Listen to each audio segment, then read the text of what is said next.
آج عمران خان بانی P T Imran Khan نے جیل سے پیغام دیا تھا کہ پشاور جلسے میں پہنچے وہاں عمل اعلان کروں گا.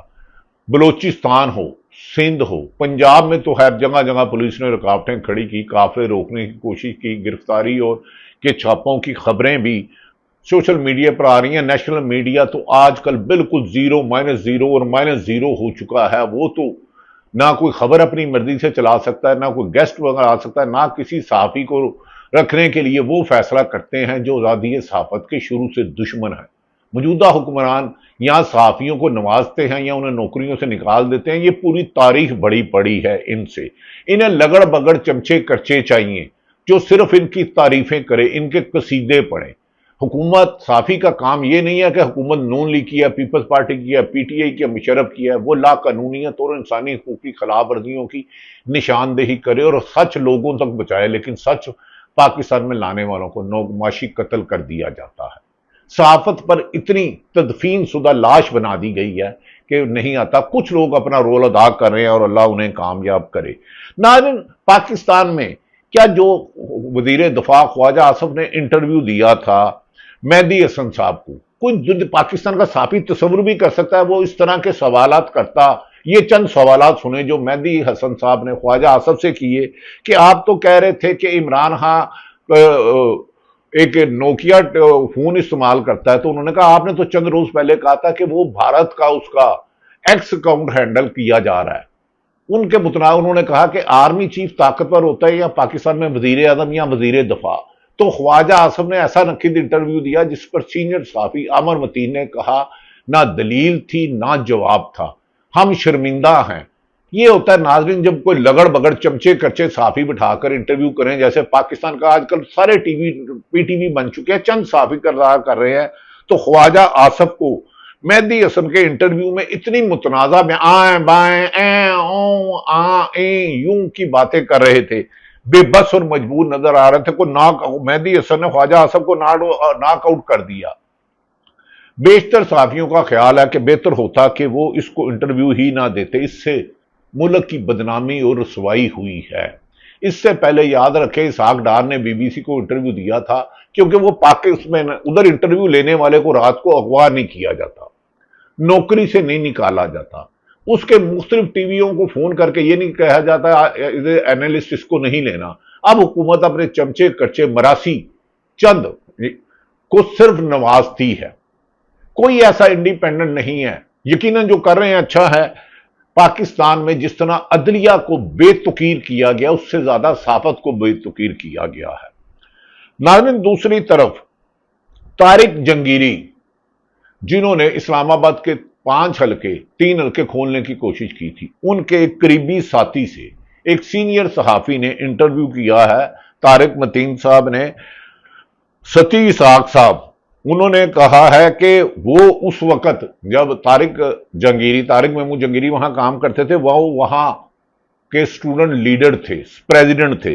طارق جنگیری یونیورسٹی میں اسٹوڈنٹ بھی تھے اور انہوں نے امتحان بھی دیا تھا، لا کالج کے اسٹوڈنٹ تھے. یہ بات سنڈیکیٹ کا فیصلہ جھوٹا، بے بنیاد اور ایسا لگتا ہے کہ باہر طاقتور حلقوں نے فیصلہ کرایا ہے. اس کے بعد طارق جنگیری کا کیس تو بیل آؤٹ ہو گیا. اب سپریم کورٹ کو انہیں اور سرفراز ڈوگر کے خلاف کارروائی کرنے کے علاوہ کوئی حال باقی نہیں بچا. اس وقت کے اسٹوڈنٹ لیڈر تھے اسحاق ستی صاحب نے انٹرویو میں تفصیلات بتائی. وہ اسٹوڈنٹ تھے اور طارق جنگیری تھا، لہذا وہ یہ کہنا کہ وہ وہاں پڑھتے ہی نہیں تھے، اس پر سنڈیکیٹ کے ممبران کو ایک پروفیسر نے جو پہلے فیصلہ دیا ان کے خلاف تادیبی کارروائی ہو سکتی ہے. موجودہ جنہوں نے یہ جھوٹا فیصلہ دیا کہ وہ وہاں پڑھتے ہی نہیں تھے، اتنی بڑی آ گئی جو پیپل یونین کے اسٹوڈنٹ تھے. تو اب کیا آئینی بینچ سرفراز ڈوگر صاحب کے خلاف بھی فیصلہ کرے گا؟ جسٹس مندو ہیل چیف سپریم کورٹ نے کہا تھا کوئی جج دوسرے جج کو کام کرنے سے نہیں روک سکتا. تو سرفراز ڈوگر جو 15ویں نمبر پہ تھے، جنہیں لاہور سے لے جایا گیا اور انہیں دیا گیا، اس کی تو آج انہوں نے ان کو کام سے روکا. وہ ایک بظاہر آئینی ماہرین کے مطابق غیر قانونی عمل تھا. صرف ہائی کورٹ کے جج صاحبان سپریم جوڈیشل کونسل کرتی ہے، لیکن آئینی عدالتوں کے ہوتے ہوئے 26ویں ترمیم کے ہوتے ہوئے جب جج صاحبان اپنے آئینی فیصلوں کی شناخت کی بجائے، لوگوں کو انصاف فراہم کرنے کی بجائے صرف ووٹوں سے آئے کہ میرا اٹارنی جنرل ہے، میرا لا منسٹر ہے، میرے جج اتنے ہیں، اور ووٹ دے کر لایا جائے اور جج کی قابلیت نہ دیکھی جائے اور جج لکھے ہوئے فیصلے پڑھے۔ جو آئینی ماہرین اعتزاز احسن کہہ رہے ہیں کہ موجودہ اور دیگر وکلا نے کہا ہے موجودہ چیف جسٹس تو اپنی مرضی سے 100 ووٹوں نہیں لے سکتا، بینچ نہیں بنا سکتا۔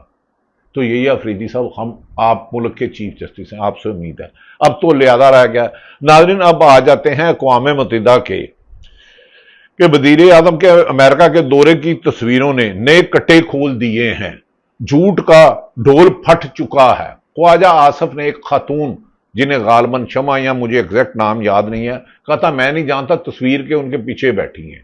انہوں نے اپنے ایکس اکاؤنٹ سے اسرائیلی لابی سے بات کرتے ہوئے کی تھی ان کی خواہش تھی نتن یاہو سے ان سے ملاقات ہو۔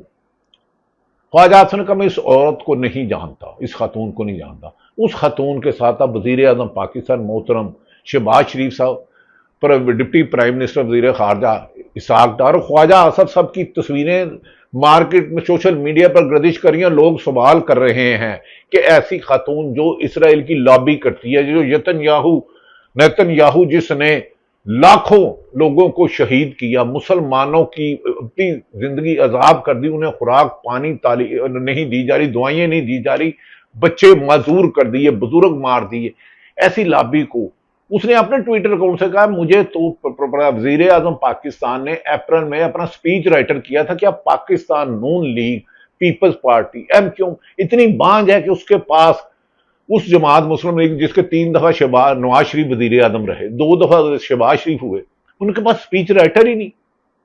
انہیں اسرائیلی لابی کے لیے کام کرنے والوں کو لینا ہو، یہ تصویروں کا جواب دے دے۔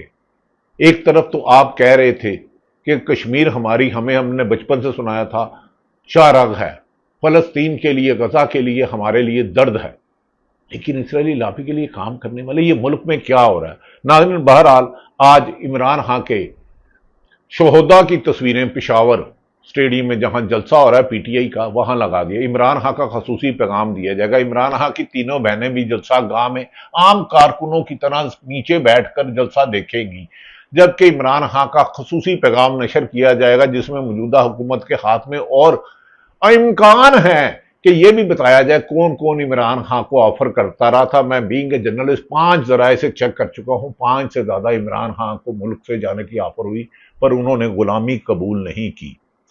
ناظرین، اب دیکھنا یہ ہے کہ آج کے جلسے میں بریسٹر گوہر جو چیئرمین ہیں، عمران خان کا پیغام منوان پہنچاتے ہیں یا اس میں گڑبڑ کرتے ہیں، علی امین گنڈا پور جو وکٹ کی دونوں طرف کھیلتے ہیں، لیکن جنید اکبر خان جو پی ٹی آئی کے پی خیبر پختونخوا کے صدر ہیں، ان کی تقریر اہم ہوگی۔ انہوں نے پچھلے دنوں میں ہونے والی اداروں کی بداخت خبری خدشات کا اظہار کیا تھا۔ انہوں نے کہا تھا اس سے پہلے کہ عوام پھٹ جائے، عوام کو دبانا ختم کر دو، آپریشن ختم کیا جائے، افغانستان ہمارا ہمسایہ ملک ہے۔ اسد قیصر نے کہا کہ جو وزراء یہ بیان دیتے ہیں کہ افغانستان ہمارا دشمن ہے انہیں شرم کرنی چاہیے، ہمارے کئی خاندان ادھر ادھر بستے ہیں، ہمارا برادر اسلامی ملک ہے، امن کا راستہ ایسے ہی نکلے گا۔ جبکہ امریکہ ڈونلڈ ٹرمپ بنگرام ایئر بیس ان سے مانگ رہا ہے اور افغانستان نے کہا اس کا تصور بھی نہ کرے۔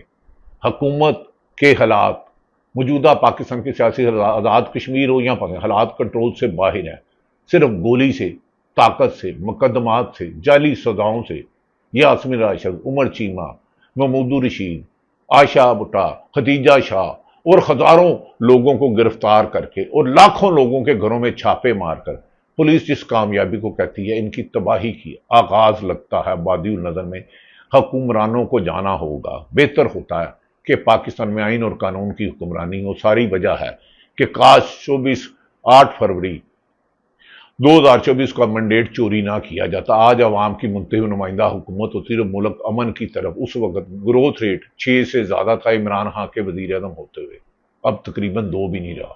اس تباہی کا ذمہ دار کون ہے؟ سوال آپ حکمرانوں سے کریں۔ اللہ تعالیٰ پاکستان کا حامی اور ناصر ہو۔ پاکستان زندہ باد۔